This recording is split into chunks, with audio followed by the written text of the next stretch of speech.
시편 134편 말씀입니다. 120편부터 시작해서 바로 여기까지 성전에 올라가는 노래, 즉 성전 순례시가 이렇게 끝이 나고 있습니다. 그러니까 시인이 성전에 올라가면서 드디어 이제 성전에 도착한 것이죠. 그래서 성전에 도착해서 쓴 시입니다. 그 상황을 본다면 성전 순례하는 그 기간이 길었을 것이고 또 여행이기 때문에 피곤하고 지쳐 있을 것입니다. 육신은 피곤하고 또 지쳐 있을지 몰라도 이 노래를 보면 시인의 마음은 기쁨이 넘치고 있다, 환호하는 그러한 모습을 우리가 알 수가 있죠. 그래서 이 시가 1절, 2절은 시인이 말하는 것이라고 한다면 3절은 그 시인의 도착한 모습을 보고 성전에 있던 제사장이 또 이 시인에게 하는 그런 말입니다. 그래서 1절, 2절은 시인이 밤중에 도착을 한 것 같아요. 보니까 밤에도 성전에 불이 켜 있고 또 그곳에 사람들이 있는 거죠. 여호와의 종들이 있어요. 성전에 그러니까 제사장들이겠죠. 그러니까 밤이 늦은 가운데서도 이렇게 하나님을 예배하고 있는 또 성전의 일을 하고 있는 그 여호와의 종들을 보면서 시인이 좀 명령형 같지만은 여하튼 하나님을 찬양합시다. 이제 이런 얘기겠죠. 하나님을 송축하라. 송축은 찬양하는 바라크, 찬양하다는 뜻인데, 특별히 그 찬양할 때 손을 들고 송축하라. 그러니까 이 손을 들고 기도하고 또 하나님을 향해서 간절하게 기쁘게 그렇게 예배하라, 찬양하라 이렇게 촉구하고 있습니다. 그러자 이에 대해서 제사장이 그 찬양하는 것을 축복합니다. 하나님께서 너에게 복을 주실지어다. 천지를 지으신 여호와께서 복을 주실지어다. 여기 특별히 시온에서 너에게 복을 주실지어다. 시온은 지난번에 어제 128편에서도 또 하나님 주시는 복이 시온에서 5절에 보면 여호와께서 시온에서 내게 복을 주실지어다. 이렇게 시온이라는 말이 반복이 되고 있는데 시온은 곧 하나님이 계신 곳 예루살렘을 말하기도 하고 성전을 말하는 것이죠. 그래서 하나님이 계신 성전을 가리켜서 시온이라 할 수 있습니다. 그러니까 하나님은 하나님이 계신 성전에서 복을 주신다. 이런 뜻이죠. 그래서 우리가 성전을 향해서 지금 가는 순례의 길, 그 끝에 성전에 드디어 도착했고 또 그 성전에서 하나님의 복이 또 이렇게 임하는 이런 것. 그러니까 결국 우리가 성전은 하나님을 찬양하는 곳이요 또 하나님께 예배하는 곳이요 또 하나님의 복을 받아 누리는 시간이다. 특히 또 이 성전은 기쁨이 회복이 되는 시간이다. 이렇게 우리가 말할 수 있습니다. 이것은 곧 우리의 예배를 말하는 것이죠. 오늘날 우리가 이제 예배 드리는 것을 어떻게 생각하는가. 어찌 보면 일주일 동안 살다가 그 주일에 하나님 앞에 이 성전에 나와서 하나님 앞에서 우리가 예배를 드리지 않습니까? 이 예배를 드리는 게 일주일 단위의 핵심이라고 봐야 돼요. 이렇게 살다가 그 예배 드리는 걸로 이제 우리가 또 끝맺음을 하고 또 다시 또 새로운 한 주간을 시작한다.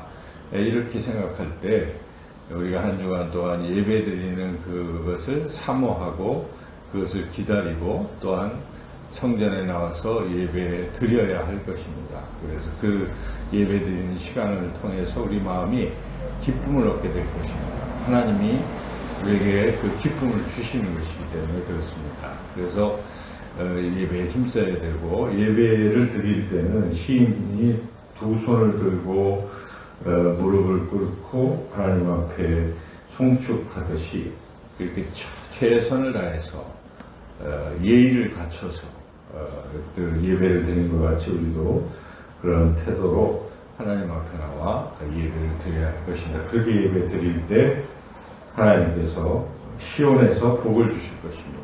바로 예배 드릴 때 하나님이 복을 주시는 거예요. 그래서 예배의 마지막 부분은 복을 주시는 축도로 끝이 나지 않습니까? 축도는 그냥 기도가 아니라 복을 비는 기도, 축복의 기도가 축도입니다. 그래서 우리가 예배는 결국 복받는 시간이다. 이런 생각을 우리가 늘 해야 돼요.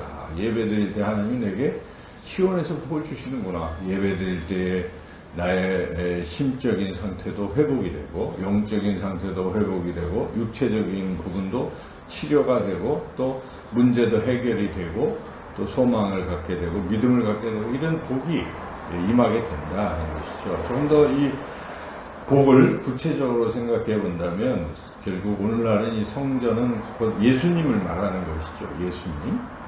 그래서 예수님의 몸인 이 교회. 그러니까 우리가 아무리 건물이 있어도 거기 교인들이 안 모이면 아무 소용이 없어요.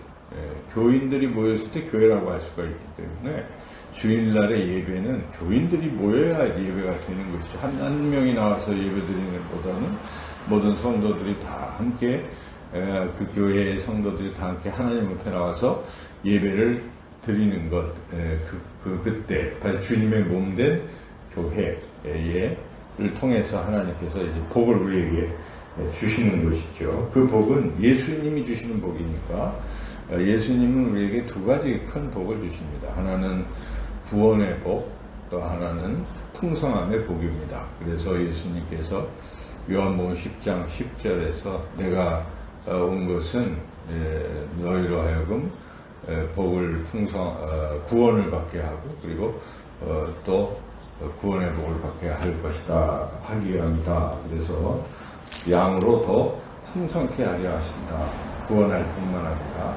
그래서 하나님은 우리를 죄와 사망에서 죽음에서 우리를 건져서 하나님 나라로 구원하실 뿐만 아니라 이 땅에서 살아가는 동안에서 양으로도 풍성케 하시는 주님의 말씀대로 더욱더 또 풍성한 복을 우리에게 주신다는 것이죠. 그래서 우리는 성전에서의 예배를 참 소중히 여겨야 하겠다. 오늘날 우리가 이 코로나를 맞이해서 점점 예배드리는 게 어려워지고 있어요.